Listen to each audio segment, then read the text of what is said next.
evening, students. Today we are going to discuss another very important contribution by Imam Durkheim, uh, which focuses on religion. How Imam Durkheim had, came up with the theory of religion. So, in this particular contribution of Durkheim, you can see how he has completely redefined what is religion. Before that, the existing philosophers were having diverse perspective about what is religion. Religion was there were perspectives that religion is based on supernatural kind of elements. There are some supernatural elements that is there. Some philosophers think that the existence of God, which is beyond human beings and society. So religion is beyond that, and because religion has actually is responsible for shaping the society. So Durkheim has completely disagreed with all these versions of religion, and he was of the opinion that religion is rather a social creation. So how religion is created, in order to throw light on that, he has first categorized the society into two broad categories. One is the sacred and another one is the profane. Now before we go to explain these two categories, um, let us try to understand from the perspective of Durkheim. Now Durkheim, in order to understand religion, what he did was he went back to the very primitive kind of society. So instead of studying the existing developed industrial societies, he went back to those societies which were still practicing very primitive way of life. According to him, in order to study any particular institution, it is ideal to study it in its primitive stage, where the influence of other things are very less or very minimal. So if you look at religion in present day context, in an industrial society, we can see that the influence of many other institutions or many other elements are there in religion. So it has become a very complex institution. But in a very primitive institution, we can find religion in its nudist form. So in order to understand religion, it is far better to understand that particular institution in its very primitive stage, so that we can understand why religion happens, how it started, and which are the influences because of which religion came into existence. Hence, he went back to a very primitive society, that is one Australian tribal community called Arunta tribe, and he tried to study this particular tribe, try to study their way of life, and try to understand how religion came into existence in that particular society. So, in order to explain religion, he has first categorized the society into two broad categories. One is that of the sacred, and another one is that of a profane. Now, sacred is those which are, as the word suggests, is pure, is kind of um, it's something that is forbidden. Everybody cannot touch it. It's a kind of special, sacred kind of a thing with power, with the belief that there is some power, some supernatural elements is attached with it. And profane are everything outside it. It means profane are the day-to-day life, things which has nothing like that. Like suppose if you say, in a temple, the idol that we worship among the Hindus, the idol that we worship is a sacred. But on the contrary, everything else, like a vegetable, is a profane, or a pen is a profane, a shirt is a profane, a table is a profane, because there is nothing sacred to it. These are day-to-day life things with which we don't attach anything special, anything supernatural, anything powerful. Sacred gives us a sense of power from that. We go back to sacred to get a sense of power from it. Profane are everything which is very day-to-day life things that we call as profane. So broadly, he said that society is broadly categorized into these two broad parts. One is consistent of sacred, and another part is consisting of the profane. Now, in order to explain what is sacred and profane, he explained that it is mutually exclusive, and a person can be a member of one uh, only one world at a time. So if you are a sacred, at that time you cannot be member of the profane world. Suppose, and at the same time, people who are attached with sacred, they are also termed as sacred. So if a person is attached with the sacred world, we associate that person as a sacred individual. Like suppose the purohits, we attach sacred kind of connotations with purohits. Purohits are a sacred kind of individual, like priests are the sacred kind of individual, because their life is more close to the sacred world. They spend more time in the sacred world. On the contrary, the other common men are more attached to the profane world, so they are living in a profane kind of a world. So it is a mutually exclusive kind of a world. Means at a time you cannot be a member of two worlds. You are either sacred or either in say profane world. So next he went on to explain this tribal kind of society and how religion came into existence. He said that religion is in a tribal society or very primitive society. We have to understand that individuals used to be wanderers at that point of time. Individuals at that time, society didn't came into existence immediately. It's in the due course of time we have developed what we are calling today a society. So initially, people were more food gatherers. They were in search of food everywhere.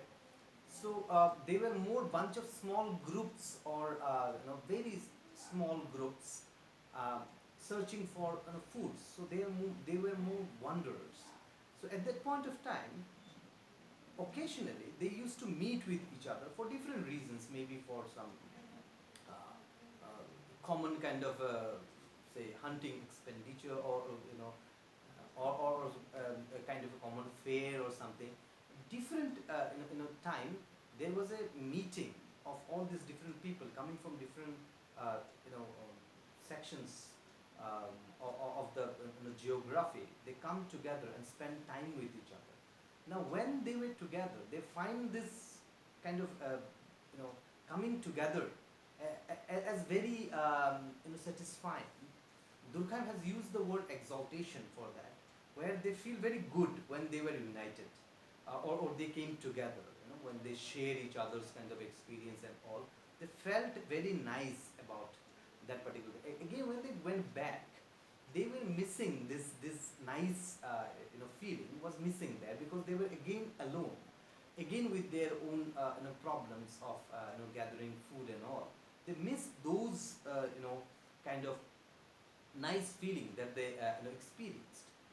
Now they want to again feel those moments again. Now how to do that? So they attach this nice feeling with some of the things that was there in that particular geography. Suppose they all came together in the bottom of a tree, or in the shade of a tree, or in the bank of a river. They attach the tree as a source of that good feeling, or that river as a source of that good feeling. Similarly, in different society, different kind of this kind of symbols were developed, which gave them a kind of a nice feeling. They felt that this is why we are feeling good, or this is the source of that good feeling. So this is called means in different society they have came up with a different word for that. But Durkheim has came with a concept called totem to explain this. According to Durkheim, totem, which is very important aspects of his theory of religion, because totem explains this primitive kind of religion. According to him, totem is the material representation of the non-material forces. So non-material forces here can be this a kind of feeling of collectivity, a feeling of unity, a feeling of a nice feeling that one is getting. That is a non-material force. but the material representation can be a tree, it can be a rock, it can be a river. So in this way, we attached a kind of material representation of the non-material forces that we are having. So in this way, in these primitive communities, they came up with different kind of totem. The reason for totem again was very diverse in diverse communities. In some community, as I've told you, this kind of nice feeling that they once they experience, they attach some sort of totem with that. Similarly, fear was also one of the most important reason to come up with a totem.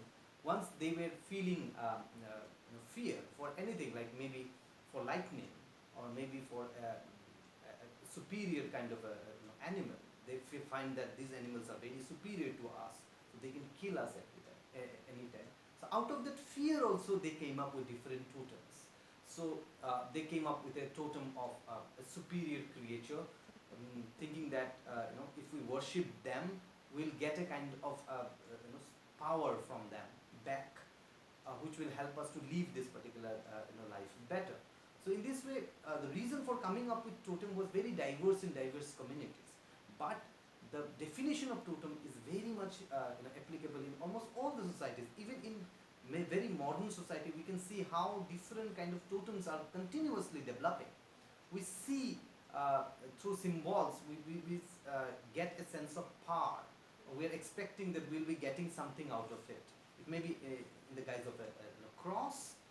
In case of Christianity, it may be in the guise of some songs. It may be in the guise of a flag. So all these symbols gives us, there is a kind of emotional attachment towards this, all these symbols that is there, and we get a sense of power from these symbols backward. So hence, totem, through totem, how religion is developed in a very primitive society, and we can see that how this same this concept of totem is still applicable, and how we can see that even in the very modern religion, how this concept of totem is still there. So, and we are still redefining or reinventing new totems every day almost. So in this way, through totem, this concept of religion came into existence, where in different kind of symbols we search a sense of power. We kind of try to find a source of power which can help us when we are feeling low, when we are feeling scared. We go to that particular totem to get power from it, to feel better out of it. So in this way, religion plays a very important role in, number one, uniting us together, because this totem is responsible for not only one particular individual, but for the entire community who believes in that particular totem. So whenever we are going and worshipping that particular totem, it is helping us to be united, number one. And again, psychologically also, it gives us so much of kind of a positive energy to fight with the kind of problems that we are facing in the life. So in this way, Durkheim is saying that, number one, religion is totally a social construction. It is created in the society, by the individuals of the society, because of their different experiences that they had. Because of that, religion is created. So now, if we come to the definition of religion by Durkheim, so it's a comparatively very long definition that he has come up with. And it took very long time to come up with this particular definition, because initially he was finding it very difficult to come up with a definition that suits every community, that suits the experience of all the different communities throughout the world. So, but this particular definition is still termed as one of the most kind of important and very acceptable definition in the field of sociology. So according to Durkheim, religion is a unified system of beliefs and practices. So this is the first part of the definition, which says that it's a unified system. So we have to underline these very important words that are used in this particular definition. Number one is that it's a unified system. So it is not for one individual or two individual. It is a unified system, number one, of what? Of beliefs and practices. When we say beliefs, means the ideas that we are having, that we believe in this. Practices are the rituals that is attached with these beliefs. Because we believe in this idea, these practices we are having, these kind of rituals we are having. So it's a unified system which is applicable to everybody in that particular setting, of what? Of beliefs and practices. The beliefs and practices are unifying that particular community. So it will be common to everybody as far as beliefs and practices are concerned, related to sacred things. So when we're talking about religion, it is related to sacred things. So all these beliefs and practices are related to sacred things, the sacred and profane that we have discussed, through which we get a sense of power, through which we get a sense of relief, through which we get a sense of well-being. So that is to say, things set apart and forbidden. So according to Durkheim, the sacred things are those which are set apart and forbidden. It is not for everyday's consumption. It is not for everybody's consumption. These are sacred things. So whenever we are coming in touch with the sacred thing, you will say there are different rituals that one has to perform to be in touch with the sacred thing. It's not every day, every time we can be in touch with sacred things. So suppose if you're going to the to visit a temple, you will see that there is a long ritual that one has to perform. Like you have to take bath, you have to wear washed clothes, isn't it? And then how to go there. There is a there is a kind of a practice that is attached with it. So hence it is termed as forbidden. It is not for the everyday's consumption. And then he went on to explain that beliefs and practices which unites into a single moral community, that is church. So beliefs and practices unites into a single moral community. Now he used the word church, but here church is not that he is only trying to highlight Christianity. Church means any kind of institution. It can be say temple, it can be gurudwara, it can be anything. So these beliefs and practices are unites into a single moral community. So this moral community is the one who are believing these practices, who have a common faith, and they are following this particular institution is governed by a church or a temple or say namghar or a say a gurudwara, and those who adhere to them. So it is only based to those who adhere to them. There may be some atheists who don't believe in that, so they are outside this purview of the teaching. So those who adhere to them are the one who are coming under the purview of religion. So in this way he has defined religion. So we have to understand that religion is something that is a unified system, number one. It is comprised of beliefs and practices related to sacred things, and these beliefs and practices are united into a single moral community called church or a temple or a say gurudwara, anything. So this is how Durkheim has kind of defined what is religion. So in order to understand Durkheim's theory of religion, first of all we have to understand how religion has originated according to Durkheim, and to unearth this particular thing, he went back to a very primitive society where religion must have originated first. So in that particular society he could decode the reasons how religion came into existence, and for that he has explained totem, that the totem is the source of religion, that how totem come into existence because of the different kind of experiences that the particular members of that particular society must have experienced. In some cases totem may be originated out of fear. In some cases totem may have originated out of a feeling of exaltation that they may have enjoyed when certain things happen to them, and they kind of attach those things with some material representation. It may be a tree because at that time that tree was there. It may be a kind of flower, it can be a bird, it can be also a kind of river, any material kind of things. They tend to attach those feelings with those material things and start worshipping those. And the moment they worship those, they feel better out of it. get a sense of power out of it. So that is totem. Totem, while explaining totem, he tried to unearth the history of religion, how religion came into existence.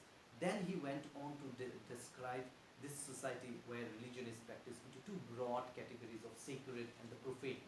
The sacred, which is very forbidden, which is very pure, which is not for everyday's consumption, not for everybody's consumption, and the profane is the very day-to-day life things uh, which are not sacred, of course, which is impure comparatively, which is consumed at any time. You need not have to have any rules for the consumption of those.